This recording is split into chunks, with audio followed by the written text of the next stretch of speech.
பொன்மனச்செம்மல் எம்ஜிஆர் அவர்களை பற்றி காண்போம்.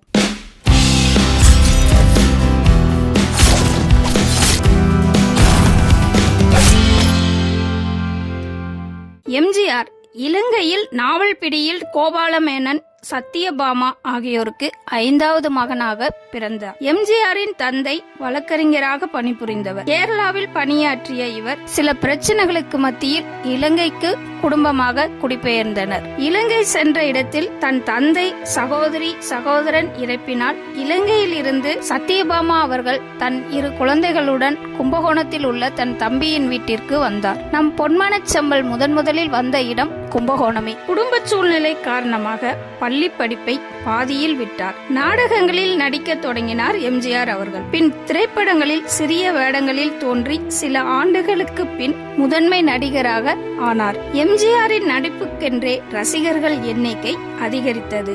ஏழைகளின் தோழனாக அவர் இருந்ததே அதற்கு காரணம்.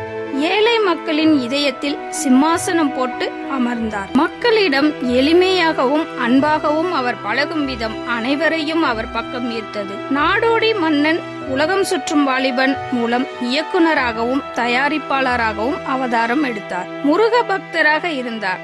காந்திய கொள்கை பிடித்திருந்ததால் இந்திய தேசிய காங்கிரஸில் சேர்ந்தார். திருமண வாழ்க்கையில் முதலில் தங்கமணி என்பவரை மணந்தார். பிரசவத்தின் போது அவர் இறந்ததால் 2வதாக சதானந்தவதியை மணந்தார்.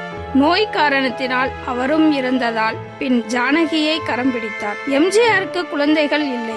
வளர்ப்பு குழந்தைகளை வளர்த்தார். சினிமாவில் மக்களின் மனதை ஜெயித்தவர். அரசியலிலும் தடம் பதித்தார். ஒரு முன்னணி தமிழ் தேசியவாதியாகவும் திராவிட முன்னேற்ற கழகத்தின் முக்கிய உறுப்பினராகவும் திகழ்ந்தார். அக்கட்சியின் பொருளாளராக இருந்தார். கலைஞர் கருணாநிதியுடன் ஏற்பட்ட முரண்பாட்டால் 1972 அதிமுகவை நிறுவினார்.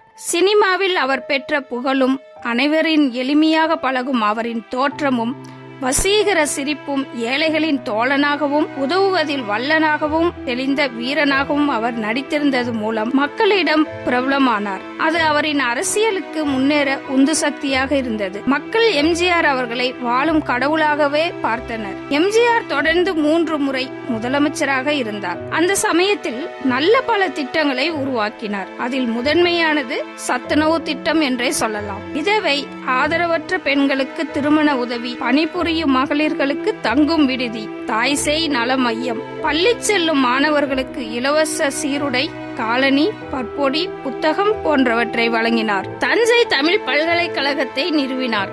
இசை, நாடகம், கலை, ஓவியம், சிற்பம் என தமிழர்களையும் தமிழையும் தமிழர் மரபையும் மேம்படுத்தும் வசதிகளை அதில் நிறுவினார். கொடுத்து சிவந்த கரம் படைத்தவர் எம்ஜிஆர் அவர்கள். மாணவர்களின் கல்வி அவர்களே நாளைய விடிவெள்ளி என்றவர். பெண்களை மதித்தவர். தனது திரைப்படங்களிலும் பெண்களையும் அன்னையாகவும் தங்கையாகவும் போற்றியவர். அதிமுக இன்றும் மக்களுக்கு மத்தியில் நிலைத்திருக்க முதன்மை காரணம் எம்ஜிஆர் அவர்களையே சாரும். அடிமட்ட தொண்டர்களும் போற்றும் மிக பெரிய தலைவராக எம்ஜிஆர் திகழ்ந்தார். தன் படத்திலும் பாடலிலும் மக்களுக்கு விழிப்புணர்வை ஏற்படுத்தியவர். திரைப்படங்களில் கூட மூட நம்பிக்கையை எதிர்த்தவர். பொன்மனச்செம்மல், மக்கள் திலகம் எம்ஜிஆரும் அந்த சொல்லே மக்களை கட்டியிழுக்கும் மந்திரம். அவர் பட்ட ஏழ்மையும் வறுமையையும் கண்டதால்தான் மக்கள் பட்ட வறுமை ஏழ்மை அவருக்கு புரிந்தது என மக்களுக்கு உதவிய பொன்மனச்செம்மல். அவர் இல்லை என்றாலும் மக்கள் அந்த 3 எழுத்து பெயருக்கும் அன்புக்கும் இன்றும் தலைவராக ஏற்றுக்கொண்டு உள்ளனர். காலங்கள் பல கடந்தும் நீங்கா இடம் பிடித்து மக்களின் இதயத்தில் நங்கூரம் போட்டுள்ளார் எம்ஜிஆர். மக்களுக்கு உதவுவதில் இல்லை என்ற சொல்லுக்கே இடமில்லை எம்ஜிஆரின் அகராதியில். சிறுநீரக கோளாறால் அவதிப்பட்டு வந்த எம்ஜிஆர் அவர்கள் 1987 டிசம்பர் 24 ராமாவரம் தோட்டத்தில் இயற்கை எய்தினார். இறக்கும் வரை முதலமைச்சராக இருந்த தலைவர்.